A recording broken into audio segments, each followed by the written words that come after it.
Hello everyone, कैसे हैं आप लोग। मेरा नाम है Rohit Tiwari. The current affairs show में आप सभी लोगों का स्वागत है। आज है 17 मई और आज बातचीत करेंगे कुछ महत्वपूर्ण खबरों के बारे में। तो हम लोग जो डेली करंट अफेयर आप लोगों के सामने लेकर आते हैं, उसमें हम लोग फ्री पीडीएफ मटेरियल प्रोवाइड करते हैं, ठीक है। और यूपीएससी प्री प्रैक्टिस क्वेश्चंस के बारे में हम लोग बातचीत करते हैं। मेंस आंसर राइटिंग भी ध्यान में रखी जाती है। तो ये सारी चीज़ें आपके डेवलपमेंट के लिए बहुत ज़रूरी हैं। अगर आप यूपीएससी या यूपीपीएससी की प्रिपरेशन कर रहे हैं, उसके बाद अगर आप प्री प्रैक्टिस क्वेश्चंस और मेंस आंसर राइटिंग नहीं कर रहे हैं, इसका मतलब है कि आप अपनी तैयारी के साथ जो है न्याय नहीं कर पा रहे हैं। अगर आपको अपनी तैयारी के साथ न्याय करना है तो आप थोड़ी मेहनत और करिए, स्मार्ट वर्क करिए। और जितनी अधिक प्रैक्टिस आप करेंगे उतना ही अच्छा आपके एग्ज़ाम हॉल में रिजल्ट आने वाला है, ठीक है। तो चलिए आज कुछ बातों के बारे में, कुछ आर्टिकल्स के बारे में बातचीत करेंगे। तो सबसे पहला आर्टिकल है आईएमडी, भारत की जो मौसम विज्ञान संगठन है जो कि मौसम का प्रेडिक्शन करती है। उसने एक ऑरेंज अलर्ट जारी किया है केरल के लिए, जहां पर भारी बारिश की संभावना है, ठीक है। और सुप्रीम कोर्ट ने कहा है कि state can not acquire property without proper procedure. Supreme court ने अपने डिसीजन में ये बोला है कि बिना किसी प्रॉपर प्रोसीजर के स्टेट जो है, सरकार जो है, वो कोई भी प्रॉपर्टी एक्वायर नहीं कर सकती, अधिग्रहण नहीं कर सकती, ठीक है। ये अलग बात है कि राइट टू प्रॉपर्टी हमारा फंडामेंटल राइट नहीं है, लेकिन उसके बाद भी सरकार अपने मनमाने ढंग से हमसे अपनी प्रॉपर्टी जो है छीन नहीं सकती, ठीक है। और तीसरा आर्टिकल जो है ये किशोरियों के बारे में है, एडोलेसेंट गर्ल्स। उन वो जो कोवैक्सीन उन्होंने लिया था सेकेंड डोज में, वो उनके लिए थोड़ा सा रिस्की है, ऐसा एक स्टडी बताती है। और चौथा है इंटरनेशनल रिलेशन के संबंध में अंतर्राष्ट्रीय करंट अफेयर्स के थ्रू। स्लोवाकिया के जो प्रधानमंत्री हैं वो इस समय बहुत सीरियस, बहुत गंभीर अवस्था में, क्योंकि उनको गोली लगी थी। अभी कल के ही पेपर में था ये, ठीक है। तो अभी फिलहाल तो स्टेबल है, लेकिन सीरियस कंडीशन है उनकी इस समय। और पांचवा और अंतिम जो आर्टिकल है वो संबंधित है वेस्ट नील वायरस के संबंध में। जो अक्सर आप देखते होंगे भारत में जो भी नई नई बीमारियां फैलती हैं, जो वायरसेस आते हैं, आपको केरल से ही दिखाई पड़ते हैं। तो वेस्ट नील वायरस जो है वो केरल में एक प्रकार से एंट्री ले चुका है, आप समझ सकते हैं। और उसके बारे में जो है एक आर्टिकल होगा, ठीक है। तो ये आज 5 आर्टिकल्स होंगे। इसमें पहला आर्टिकल जो है जीएस पेपर फर्स्ट से रिलेटेड है। सेकंड वाला आर्टिकल जो सुप्रीम कोर्ट से संबंधित है वो जीएस पेपर सेकंड से रिलेटेड है। और ये कोवैक्सीन का जो रिस्क है वो आप बोल सकते हैं जीएस पेपर थर्ड से इसका कनेक्शन है। और अंतरराष्ट्रीय संबंधों के बारे में, इंटरनेशनल ऑर्गेनाइजेशन की बात करेंगे तो उसमें जीएस पेपर सेकंड जो आ जाएगा। और केरला जो आईएमडी हो गया, ठीक है, डब्ल्यूएमओ हो गया, ये सारे आपको पेपर थर्ड में मिल जाएंगे, ठीक है। पेपर थर्ड नहीं, बल्कि आप इसको paper first, GS paper first के थ्रू मानिए, क्योंकि जियोग्राफी जो है वो उसी में आता है, ठीक है। तो चलिए आज के पहले आर्टिकल की तरफ बढ़ते हैं। तो आईएमडी ने एक ऑरेंज अलर्ट जारी किया हुआ है केरल के लिए, केरल के कुछ जिलों के लिए। अब ऑरेंज अलर्ट के बारे में भी अभी बातचीत करेंगे। तो ऑरेंज अलर्ट जारी किया है क्योंकि इस समय बहुत हैवी रेनफॉल हो रही है केरल में। केरल में बहुत भारी मात्रा में बारिश हो रही है, उसके थ्रू मई 19 को यह वार्निंग जारी की गई, ठीक है। अकॉर्डिंग टू आईएमडी, जो साउथ वेस्ट मानसून है वो एडवांस, मतलब एडवांस रूप में ही साउथ अंडमान सी के पार्ट में वो आ रहा है। और वो उसकी उसके परिणाम स्वरूप क्या हो सकता है, उसके परिणाम स्वरूप केरल में बहुत भयंकर बारिश हो सकती है। तो इस आर्टिकल से हमको समझने वाली एक ही बात है, वो हम लोग समझेंगे कि ये जो तरह तरह के वार्निंग जारी करता है आईएमडी, उसका क्या मतलब होता है, ठीक है। तो उसको हम बोलते हैं कलर कोडेड वार्निंग्स, मतलब अलग अलग कलर में वो वार्निंग जारी करता है, जो कि एक्सट्रीम वेदर कंडीशंस के लिए होता है। वो जरूरी नहीं है कि बारिश के लिए हो, वो फ्लड के लिए भी हो सकता है, वो सूखा के लिए भी हो सकता है, वो हीट वेव के लिए भी हो सकता है। वो जितनी भी मौसमी घटनाएं होती हैं, अगर वो एक्सट्रीम हो रही हैं तो उनके लिए जो है आईएमडी ऐसी रैंक, ऐसी कलर कोडेड वार्निंग जारी करता है। जैसे अगर ग्रीन अलर्ट जारी कर रहा है, अगर वो बोल रहा है कि ग्रीन अलर्ट है, मतलब ग्रीन कलर का, तो उसमें आप समझिए देर इज नो डेंजर, मतलब कोई खतरा नहीं है, ठीक है। अगर वो येलो अलर्ट जारी कर रहा है, आईएमडी बोल रहा है कि येलो अलर्ट जारी किया गया है, तो उसका मतलब है कि आप सावधान रहिए, ठीक है। Be aware of high heat. और अगर ऑरेंज अलर्ट जारी कर रहा है तो इसका मतलब स्थिति और खतरनाक है। इसमें आपको क्या करना पड़ेगा, इसमें किसी एक्शन के लिए, किसी प्रिकॉशनरी एक्शन के लिए आपको तैयार होना होगा। जैसे हीट हो सकता है, एक्सपोजर, मतलब अगर बहुत ज्यादा हीट हो रहा है, सोचिएगा कि बाहर अगर बहुत ज़्यादा गर्मी है, बहुत उष्मा है, तो आपको मना कर दिया जाएगा कि आप बाहर न जाएँ। जैसे अभी थोड़े दिन पहले ही केरल के सरकार ने वहाँ दोपहर में 11 बजे से लेकर के 3 बजे तक लोगों को बाहर निकलने से मना कर दिया था। क्यों? क्योंकि वहाँ पर एक्सट्रीम हीट था, मतलब सूरज की जो रोशनी है, वो बहुत ज़्यादा हीट पैदा कर रही थी। उससे आपको तरह-तरह की समस्याएँ हो सकती हैं, जैसे स्किन प्रॉब्लम्स हो सकती हैं, कैंसर का भी खतरा हो सकता है, ठीक है? और जब रेड अलर्ट का मामला आ जाए, तब समझिए कि मामला सबसे खतरनाक है। मतलब उस स्थिति में स्थिति जो है एक्सट्रीम हो चुकी है, ठीक है? उसमें आपको क्या करना है? उसमें बचाव के लिए या निकलने के लिए, वहाँ से निकलने की जो है अलर्ट आपके लिए जारी किया जा सकता है, ठीक है? ये पूरा मामला है आईएमडी का। ऑरेंज, अब ऑरेंज अलर्ट में आपने देख ही लिया कि इसमें लिए आपको क्या करना होगा, इसमें आपको तैयार होना होगा किसी भी एक्शन के लिए जिससे आप बच सकें, ठीक है? अब थोड़ा इसके बारे में और डिटेल में जानते हैं, इंडियन मेट्रोलॉजिकल डिपार्टमेंट के बारे में। ये जो भारत का मौसम विज्ञान संगठन है, इसके बारे में समझते हैं। तो इसका इस्टेब्लिशमेंट, मतलब इसकी स्थापना कब हुई थी? इसकी स्थापना हुई थी 1875 ईस्वी में, ठीक है? तो अभी आप समझेंगे 2025 में क्या होगा। 2025 में ये अपना 150 साल पूरा कर लेगा, ठीक है? आईएमडी जो है वो अपना 150 साल पूरा करेगा। तो इसको, इसके लिए आप देख भी रहे होंगे, आपकी स्क्रीन पर दिख रहा होगा, years of service to the nation, राष्ट्र सेवा के 150 वर्ष, ठीक है? भारतीय मौसम विज्ञान विभाग। अब आगे देखिएगा यह भारत का एक राष्ट्रीय मेट्रोलॉजिकल सर्विस है। मेट्रोलॉजिकल सर्विस का मतलब समझिए, इसका मतलब यह है कि मौसम से संबंधित सारी जानकारी जो है आपको यहीं से मिलती है, ठीक है? मौसम एक प्रकार से मौसम विज्ञान जो है वो प्रेडिक्शन करता है कि आने वाला मौसम कैसा होगा, उससे कैसे बचाव किया जा सकता है, और तरह तरह की वार्निंग्स भी जारी करता है, ठीक है? और ये किसके अंतर्गत आता है? एक प्रकार से गवर्नमेंट की एजेंसी है, ये सबसे मुख्य गवर्नमेंट की एजेंसी है, जो कि मिनिस्ट्री ऑफ अर्थ और साइंस के अंतर्गत आती है, ठीक है? ये बात समझिएगा। और इसका जो हेडक्वार्टर है वो कहाँ है? इसका हेडक्वार्टर है न्यू दिल्ली, ठीक है? नई दिल्ली में इसका हेडक्वार्टर है। और ये जो वर्ल्ड मेट्रोलॉजिकल ऑर्गेनाइजेशन है, विश्व मौसम विज्ञान संगठन जो है, उसके जो दुनिया भर में 6 रीजनल विशेष मेट्रोलॉजिकल सेंटर है, उसमें एक जो है ये भारत का आईएमडी भी उसमें शामिल है, ठीक है? दुनिया भर में वर्ल्ड मेट्रोलॉजिकल ऑर्गेनाइजेशन के 6 रीजनल सेंटर्स हैं, जिसमें भारत का आईएमडी भी शामिल है, ये बात ध्यान रखिएगा। तो स्टेटमेंट के रूप में आपसे क्वेश्चन पूछ सकता है, एक स्टेटमेंट दे देगा कि आईएमडी जो है वो वर्ल्ड मेट्रोलॉजिकल सेंटर का, ऑर्गेनाइजेशन का जो रीजनल सेंटर है उसका एक हिस्सा है, ठीक है? अब इसका फंक्शन क्या होता है, इसका कार्य क्या है? जो आईएमडी है उसका कार्य क्या है, इसको समझिएगा। इसका कार्य होता है कि हमको ये वार्निंग देता है बहुत ही खतरनाक, जैसे सीवियर वेदर कंडीशन में, जैसे ट्रॉपिकल साइक्लोन्स आने वाला है उसकी भी वार्निंग मिलती है। डस्ट स्टॉर्म मतलब धूल भरी आंधियां आती हैं। नॉर्वेस्टर आती है, लोकल हैवी रेनफॉल होता है, जैसे भारत और बांग्लादेश में जो लोकल हैवी रेनफॉलिंग होती है उसको हम नॉर्वेस्टर बोलते हैं। जैसे यहाँ लिखा हुआ है ना, नॉर्वेस्टर और द काल Vaisakhi is a local rainfall and thunder storm which occurs in India and Bangladesh. मतलब भारत और बांग्लादेश में जो वहाँ की लोकल बारिश होती है, वहाँ की क्षेत्रीय बारिश जो है उसको हम बोलते हैं काल वैसाखी या नॉर्वेस्टर बोलते हैं, ठीक है? अब सबसे पहले समझिएगा कि मेट्रोलॉजी होती क्या है, ठीक है? मेट्रोलॉजी क्या होती है? Metrology is the scientific study of earth atmosphere. मतलब जो पृथ्वी है उसके एटमॉस्फेयर की अगर हम साइंटिफिक स्टडी करते हैं, और क्या फोकस करते हैं?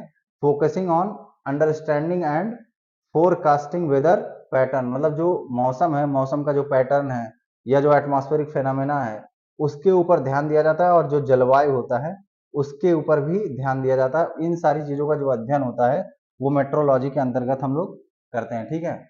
और ये आप देख सकते हैं भारत का मौसम विज्ञान विभाग, उसका ये लोगो आपको दिखाई दे रहा होगा, ठीक है? तो ये रहा आपका इंडियन मेट्रोलॉजिकल डिपार्टमेंट के बारे में। अब चलिए अगले हिस्से पर चलते हैं। थोड़ा सा एक चीज और समझ लीजिएगा, थोड़ा सा आप जो है वो वर्ल्ड मेट्रोलॉजिकल डिपार्टमेंट के बारे में समझ लीजिएगा क्या होता है। देखिए एक बात और समझिए, ये आईएमडी जो है ये तो भारत के संबंध में देता है ना। आईएमडी जो है ये भारत के संबंध में फोरकास्टिंग करता है, मौसम मौसम की जानकारी देता है, मौसम का एक प्रकार से प्रेडिक्शन करता है, ठीक है? और जो वर्ल्ड डब्ल्यूएमओ है वो पूरी दुनिया भर के क्षेत्र में ऐसी मौसम जानकारी देने के लिए जाना जाता है, ठीक है? ये मामला है आपका। और एक बात और समझिएगा, जो वर्ल्ड मेट्रोलॉजिकल ऑर्गेनाइजेशन है, थोड़ा सा मौसम विज्ञान संगठन, विश्व मौसम विज्ञान संगठन के बारे में भी समझिएगा। तो हर साल हम 23 मार्च को विश्व मौसम विज्ञान दिवस मनाते हैं। क्यों? क्योंकि एक 11 अक्टूबर 1947 को एक सम्मेलन हुआ जिसके परिणाम स्वरूप 23 मार्च 1950 को विश्व मौसम विज्ञान संगठन की स्थापना हुई। तो इसीलिए हम 23 मार्च को विश्व मौसम विज्ञान दिवस मनाते हैं, ठीक है। अब इसका हेडक्वार्टर कहाँ है? विश्व मौसम विज्ञान संगठन का हेडक्वार्टर है जेनेवा, स्विट्जरलैंड में। और इसमें इसका जो अगर संरचना की बात करें तो इसमें एक अध्यक्ष होते हैं और 3 उपाध्यक्ष होते हैं, ठीक है। और दूसरी चीज समझिएगा, इस समय जो इसके अध्यक्ष हैं वो हैं अब्दुल्ला अल मंदोस। और जो अध्यक्ष होता है विश्व मौसम विज्ञान संगठन का, उसका जो अध्यक्ष होता है उसका कार्यकाल कितना होता है? उसका कार्यकाल होता है 4 साल का, ठीक है। तो ये रहा विश्व मौसम विज्ञान संगठन के बारे में, ठीक है। चलिए अब समझते हैं एक और आर्टिकल के बारे में जिसमें सुप्रीम कोर्ट ने कहा है कि अगर स्टेट जो है वो कोई प्राइवेट प्रॉपर्टी एक्वायर करना चाहती है, उसको अधिग्रहित करना चाहती है, तो बिना प्रोसीजर के नहीं कर सकती, बिना प्रक्रिया के नहीं कर सकती। ये नहीं है किसी मनमाने ढंग से आप किसी भी सिटीजन का, किसी भी नागरिक का जो है प्रॉपर्टी जो है, प्राइवेट प्रॉपर्टी खास करके उसकी जमीन जो है उसको अधिग्रहित कर ले, ये नहीं हो सकता। ये इसको बोलेंगे आप, ये अनकॉन्स्टिट्यूशनल है, ठीक है। गैर संवैधानिक मान सकते हैं आप या असंवैधानिक मानिए, ठीक है, क्योंकि ये कोई तरीका नहीं हुआ। अब ये अलग चीज है कि जो राइट टू प्रॉपर्टी है वो पहले हमारे संविधान में फंडामेंटल राइट का हिस्सा हुआ करती थी, संविधान के फंडामेंटल राइट का वो पार्ट हुआ करती थी। परंतु 44वें संविधान संशोधन 1978 के द्वारा क्या हुआ, इसको हमने निकाल कर कहाँ कर दिया? इसको हमने फंडामेंटल राइट से निकाल करके एक विधिक अधिकार बना दिया, एक कानूनी अधिकार बना दिया, ठीक है। अब एक बात समझ लीजिए कि विधिक अधिकार और कानूनी अधिकार में और तथा फंडामेंटल राइट में एक बेसिक डिफरेंस होता है कि अगर आपके फंडामेंटल राइट का उल्लंघन हो रहा हो, वायलेशन हो रहा हो, तो आप सुप्रीम कोर्ट या हाई कोर्ट जा सकते हैं, ठीक है। हाई कोर्ट या सुप्रीम कोर्ट। अब सुप्रीम कोर्ट जाएंगे तो आर्टिकल 32 आपके काम में आएगा, अनुच्छेद 32। और अगर हाई कोर्ट जा रहे हैं तो अनुच्छेद 226, ठीक है। अगर आपके मूल अधिकारों का उल्लंघन हो रहा हो तो आप सुप्रीम कोर्ट या हाई कोर्ट जा सकते हैं, ठीक है। लेकिन जो कानूनी और विधिक अधिकार होते हैं उनमें उन मामलों में आपके पास ये शक्ति नहीं है, ठीक है। आप सुप्रीम कोर्ट या हाई कोर्ट नहीं जा सकते, क्योंकि कानूनी और विधिक अधिकार वो होते हैं जो विधि बनाकर या कानून बनाकर आपको दिए जाते हैं। ध्यान रखिएगा, कानूनी अधिकार और विधिक अधिकार वो होते हैं जो कानून बनाकर आपको दिए जाते हैं और विधि या कानून बनाकर वो समाप्त भी किए जा सकते हैं। लेकिन मूल अधिकारों की जो नेचर है, जो उनका चरित्र है, उनको मनमाने ढंग से समाप्त नहीं कर सकती पार्लियामेंट, क्योंकि वो हमारे मूल संरचना का पार्ट होते हैं, ठीक है। तो आगे समझिएगा सुप्रीम कोर्ट ने क्या कहा। सुप्रीम कोर्ट ने कहा कि राइट टू प्राइवेट प्रॉपर्टी जो है, ठीक है, निजी संपत्ति का जो अधिकार है वो एक तो कॉन्स्टिट्यूशनल राइट है, संवैधानिक संवैधानिक अधिकार है, और दूसरा ह्यूमन राइट है। ह्यूमन राइट का मतलब मानवाधिकार है, ठीक है। फंडामेंटल राइट नहीं है, लेकिन कॉन्स्टिट्यूशनल राइट है और ह्यूमन राइट दोनों है, ठीक है। तो इसी जजमेंट को देते हुए सुप्रीम कोर्ट ने ये कहा कि जब भी स्टेट किसी भी निजी प्रॉपर्टी को अधिग्रहित करती है, मतलब उस पर कब्जा करना चाहती है या उसको अपने कार्य के लिए अपनाना चाहती है, लेना चाहती है, तो उसके लिए उसको कम से कम 7 प्रोसीजर सुप्रीम कोर्ट ने बताया उसको फॉलो करना पड़ेगा, ठीक है।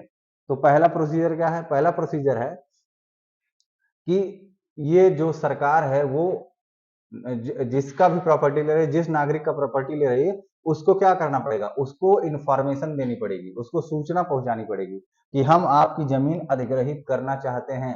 यह उस पर्सन का अधिकार होगा, ठीक है। The right to notice or duty of the state to inform a person that it intends to acquire his or her property. मतलब सरकार अपनी इच्छा जताएगी कि हम आपकी जमीन या आपका जो भी प्रॉपर्टी है उसको पब्लिक पर्पज के लिए लेना चाहते हैं। पब्लिक पर्पज मतलब जनता के हित के लिए, ये नहीं किसी अपने निजी हित के लिए। अगर स्टेट आपकी जमीन ले भी रही है तो उस जमीन लेने का उद्देश्य प्राइवेट नहीं होगा, मतलब वो अपने काम के लिए नहीं लेगी, वो पब्लिक काम के लिए, सरकारी काम के लिए लेगी। जैसे आपने बहुत बार देखा होगा कि आपके आसपास जो सड़क के किनारे का खेत होता है, कई बार वो सरकार क्या कर देती है, ले लेती है और आपको बदले में कुछ पैसे देती है। तो वही है कि जब भी उसको आपकी जमीन लेनी होगी तो उसके पहले आपको सूचना देगी वो, ठीक है, पहला चीज। दूसरा क्या होगा? The right of the citizen to be heard or the duty of the state to hear the objections to the acquisition.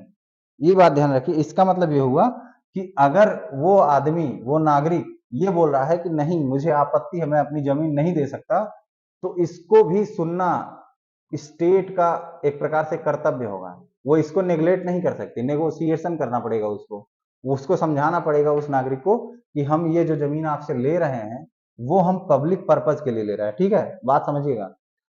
अब तीसरा क्या बोला सुप्रीम कोर्ट ने? तीसरा कहा कि the right of the citizen to a reason decision और the duty of the state to inform the person of its decision to acquire a property.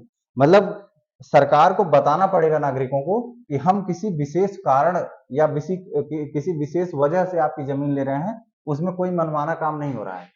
जैसे एग्जाम्पल के रूप में, आपकी जमीन मान लीजिए किसी इंडस्ट्रियल एरिया में आ रही हो, या आपकी जमीन किसी बड़े हाईवे के क्षेत्र में आ रही हो, तो अगर वहां से हाईवे गुजरना होगा, कोई नेशनल हाईवे गुजरना होगा, तो वहां से सरकार आपकी जमीन लेगी। तो अगर आप मना करेंगे तो सरकार उसको सुनेगी। ठीक है, और सरकार आपको बताएगी कि ये जो जमीन है इसका इस्तेमाल हम नेशनल हाईवे या ट्रांसपोर्टेशन के लिए यूज करेंगे, जिससे कि भारत का ही विकास होगा। ठीक है, और उसके बदले में वो आपको मुआवजा भी देगा। ऐसा नहीं चाहे जो पैसा आपको पकड़ा के वो चले जाएंगे, वो हमेशा वही पैसा देंगे, उसको हम बोलते हैं फेयर कंपनसेशन। मतलब ऐसा पैसा देंगे जो उचित होगा, जो न्यायपूर्ण होगा। ठीक है, चौथा क्या होगा? The duty of the state to demonstrate that the acquisition is exclusively for public purpose. ये मैंने आपको ऑलरेडी बताया कि वो उसको समझाएगी, उस आदमी को सरकार बताएगी कि हम जो ये आपकी जमीन मतलब ले रहे हैं, अधिग्रहित कर रहे हैं, उसका पर्पज क्या है? पब्लिक है, सरकारी पर्पज होगा उसका, मतलब सरकारी उद्देश्य की वजह से, आपकी जनता की भलाई के लिए। ठीक है, दूसरा, जब वो जमीन सरकार ले रही है तो वो the right of the citizen to fair compensation, मतलब उचित मुआवजा देना भी पड़ेगा। ऐसा नहीं चाहे जो पैसा आपको देकर, मान लीजिए जमीन की कीमत 10 लाख रुपए है, तो सरकार क्या है, आपको 2 लाख रुपए दे के आपको शांत करा दिया, ऐसा नहीं होगा। सुप्रीम कोर्ट ने कहा कि अगर सरकार आपकी जमीन ले रही है तो सरकार को आपको 10 लाख रुपए ही देगी, क्योंकि वही फेयर कंपनसेशन होगा उसके लिए। ठीक है, और छठवां बात बताया जो है सुप्रीम कोर्ट ने, उसने कहा the duty of the state to conduct the process of acquisition efficiently and within the prescribed timeline. अगर स्टेट जो है ये एक्विजिशन का कोई प्रोसेस स्टार्ट कर रही है, उसको कुशलता पूर्वक करना पड़ेगा, कुशलता पूर्वक, और जितना समय दिया गया उसी समय के भीतर। ये नहीं चाहे जितने दिनों तक वो पूरी प्रक्रिया चले, उसको एक निश्चित टाइमलाइन के भीतर उनको समाप्त करना पड़ेगा, और उचित कुशलता पूर्वक के साथ। ये नहीं कि मिसमैनेजमेंट कर दे या जो करना हो वो ना कर पाए, उसके अलावा कोई और काम, जैसे जमीन हड़प, जमीन को अधिग्रहित करने के लिए बहुत सारी प्रक्रियाएं होती है। ठीक है, और सबसे अंतिम में बताया सुप्रीम कोर्ट ने, सातवां जो उन्होंने पॉइंट दिया कि the right of conclusion of the proceeding, जो पूरी प्रक्रिया है उसका कंक्लूजन भी जानना जो है नागरिक का अधिकार होगा। ठीक है, उसका संपूर्ण मामला कि क्या है क्या नहीं है, या उसकी समाप्ति, एक प्रकार से कंप्लीशन आप उसको बोल सकते हैं। ये अधिकार किसका होगा? ये नागरिकों का होगा, और ये ड्यूटी होगी स्टेट की कि वो सारी 7 प्रक्रियाओं का पालन करे, उसके बाद वो किसी नागरिक के जमीन को अधिग्रहित कर सकते हैं। ठीक है, तो ये पूरा मामला है। और इसमें सुप्रीम कोर्ट ने एक चीज और बताई, आप इसमें ध्यान रखिएगा कि सुप्रीम कोर्ट ने कहा कि 44th constitutional amendment omitted the right to property, मतलब कि 44th कॉन्स्टिट्यूशनल अमेंडमेंट के द्वारा ही जो राइट टू प्रॉपर्टी है उसको समाप्त कर दिया गया एज अ फंडामेंटल राइट, मतलब मूल अधिकार समाप्त हो गया, और उसको कहाँ भेज दिया गया? उसको आर्टिकल 300A में पहुंचा दिया गया। ठीक है, इसका मतलब ये नहीं है कि आप नागरिकों के अधिकार का चाहे जैसे हनन करें। ये अलग बात है कि वो फंडामेंटल राइट नहीं है, लेकिन उसके बाद भी यह कहा गया कि जब भी किसी व्यक्ति या किसी नागरिक का प्रॉपर्टी अधिग्रहित किया जाएगा तो वो बिना अथॉरिटी ऑफ लॉ के नहीं होगा, मतलब कानून का ही शासन होगा। ठीक है, जो भी काम होगा कानून का, उसमें व्यक्ति का शासन या व्यक्ति की मनमानी नहीं चलेगी, क्योंकि आपको पता ही है कि जो एक व्यक्ति का अधिकार होता है उसमें जो है लिबर्टी बहुत महत्वपूर्ण हिस्सा होती है उसका। ठीक है, लिबर्टी, और यही लिबर्टी तो सेव करने के लिए कॉन्स्टिट्यूशन बनाया गया है। अगर जनता या नागरिक का जो स्वतंत्रता है उसको बचाना है तो उसके लिए कॉन्स्टिट्यूशन काम कर रहा है, और कॉन्स्टिट्यूशन उसमें न्यायपालिका को भी काम करवा रहा है, क्योंकि न्यायपालिका आज के जमाने में हमारी सबसे बड़ी संरक्षक है, हमारे मूल अधिकारों की सबसे बड़ी संरक्षक कौन है? न्यायपालिका, खास करके सुप्रीम कोर्ट और हाई कोर्ट। ठीक है, ये पूरा आर्टिकल इसी से संबंधित था। चलिए अब अगले आर्टिकल पर चलते हैं। एक आर्टिकल आया है उसमें बताया गया कि जो किशोरियां हैं, किशोरियों की उम्र जैसे कैसे माना जाएगा, कोई लड़की जो है वो एडोलेसेंट है, वो 10 से 19 साल के बीच का एक एज ग्रुप होता है, इसी को हम बोलते हैं एडोलेसेंट गर्ल्स। तो इसमें बताया गया कि जो कोवैक्सीन है इसका असर जो है इन पर हो सकता है, या रिसीविंग मतलब ये कोवैक्सीन लगवाने के बाद जो रिस्क है वो इन किशोरियों पर ज्यादा है, अन्य महिलाओं के, अन्य एज ग्रुप की लड़कियों के मुकाबले 10 साल से 19 साल के बीच की जो लड़कियां हैं उनके ऊपर कोवैक्सीन का बुरा असर पड़ सकता है। ये पूरा मामला है, ठीक है। और दूसरा बात समझिएगा, इसमें एक शब्द लिखा गया है, the adolescent girls and those with comorbidities. Comorbidity morbidities का मतलब होता है कि अगर उसी के साथ साथ, मतलब कोवैक्सीन तो लगवा ही रही है, कोरोना की समस्या है, उसके साथ साथ अगर उनको कोई और रोग हुआ हो तब ये स्थिति और खतरनाक हो सकती है। कि जैसे कई बार आपने सुना होगा कि किसी को कोरोना हुआ था तो उसको ऑलरेडी डायबिटीज था, ठीक है, डायबिटीज था या हार्ट डिजीज था।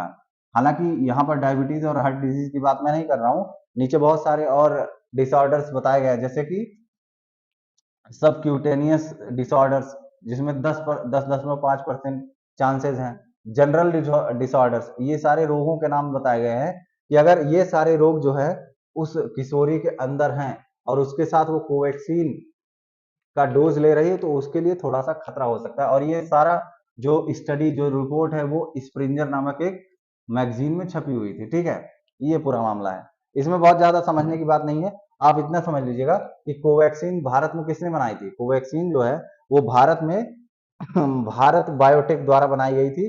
और भारत बायोटेक ने किसकी मदद से बनाई थी?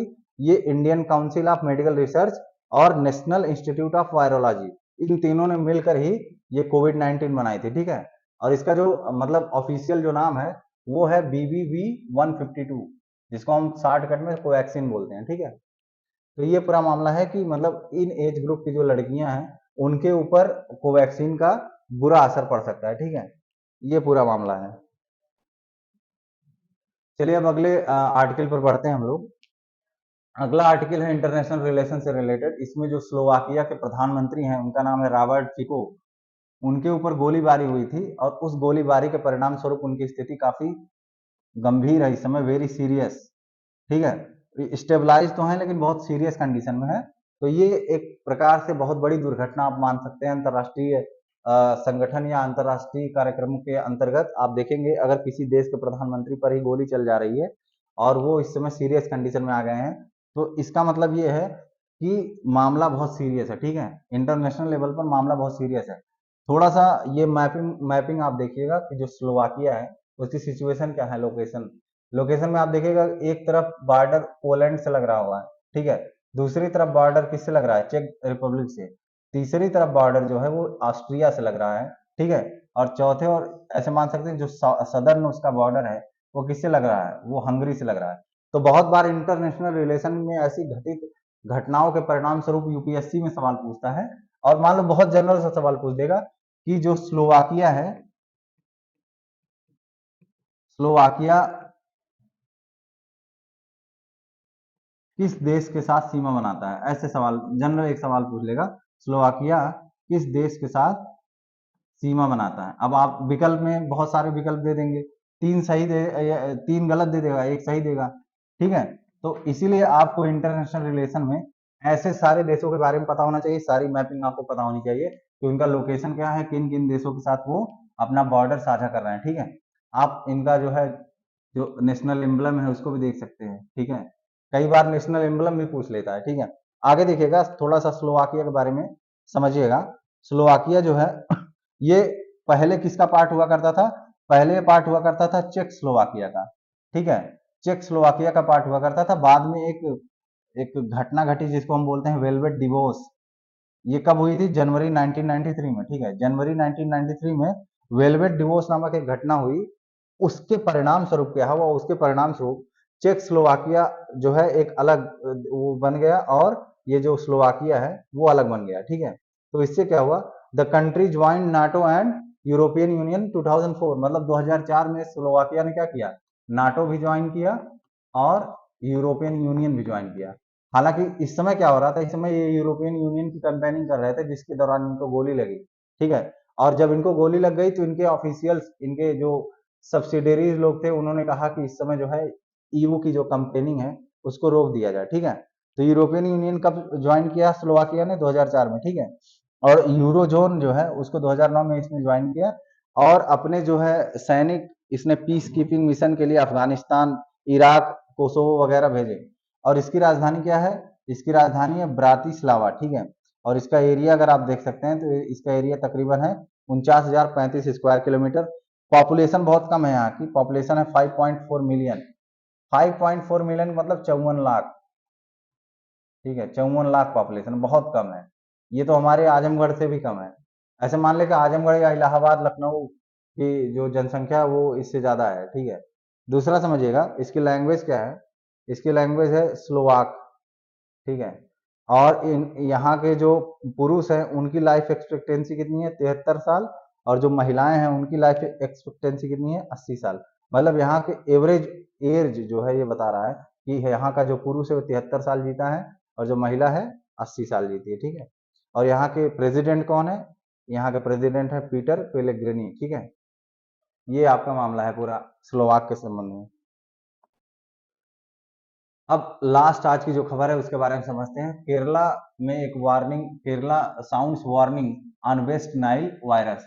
एक वेस्ट नाइल वायरस है, ठीक है, जो इस समय केरला में एंट्री कर चुका है, ठीक है। डेंजर मतलब आगे खतरा है, ऐसे समझिए।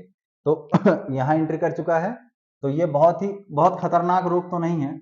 वेस्ट नाइल फीवर जो है वो बहुत खतरनाक रोग है और इससे मरने वालों की संख्या जो है बहुत कम होती है, ठीक है। तो इसलिए इसको हम बोलेंगे ये, इसमें मॉर्टेलिटी रेट बहुत ज्यादा नहीं है, बहुत कम मॉर्टेलिटी रेट है। इससे मरते नहीं है ज्यादा लोग, क्योंकि पता ही नहीं चल, 80% लोगों में तो ये पता ही नहीं चल पाता कि इनको ऐसा कोई रोग हुआ है, ठीक है, क्योंकि उससे सिम्टम जाहिर नहीं होता, ठीक है। ये बात समझिएगा। और हुआ क्या?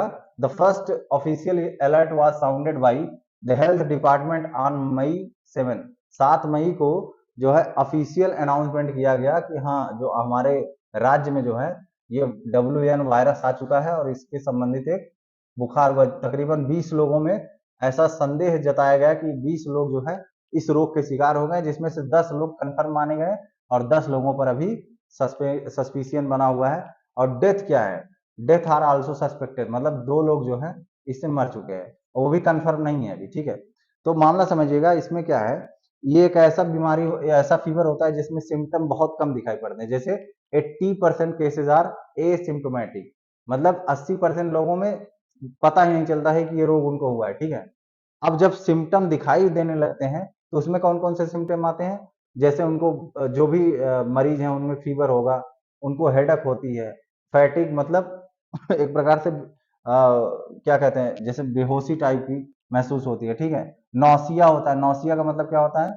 नाक से जो है पानी आता है, वोमिटिंग का डर है, ठीक है। ये सारी चीजें हैं।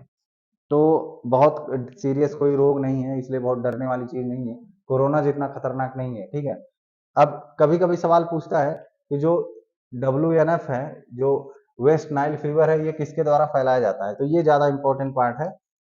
इसके जो प्रिंसिपल वेक्टर्स हैं, मतलब वाहक जिनसे ये फैलता है, उनका नाम क्या है?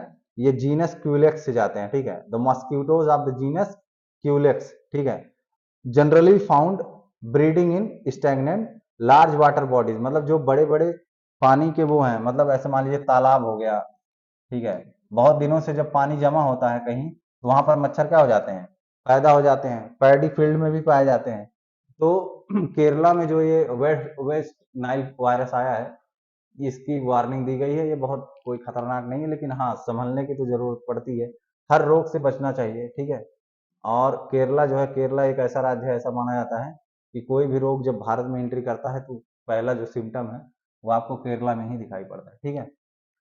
और ये जो रोग है इसको हम बोलते हैं वेक्टर बर्न डिजीज, मतलब जिसमें किसी किसी वेक्टर का काम होता है। जैसे वेक्टर का मतलब क्या? वाहक, ठीक है। जैसे मच्छर क्या हो गया? मच्छर भी एक प्रकार का वाहक ही हो गया। तो ये पूरा मामला है। आज के लिए बस इतना ही, ठीक है। आज आर्टिकल्स बहुत ज़्यादा नहीं थे, इसलिए बहुत वक्त नहीं लगा। तो उम्मीद करता हूँ आपको ये सेशन पसंद आया होगा। इसको लाइक करिएगा, सब्सक्राइब करिएगा, शेयर करिएगा और उन लोगों तक पहुंचाने का प्रयास करिए जो यूपीएससी यूपीपीएससी की तैयारी कर रहे हैं। करंट अफेयर बहुत एक इंपॉर्टेंट हिस्सा होता है यूपीएससी प्रिपरेशन में, तो आप लोग इस पर जरूर ध्यान दें, ठीक है। Thank you very much.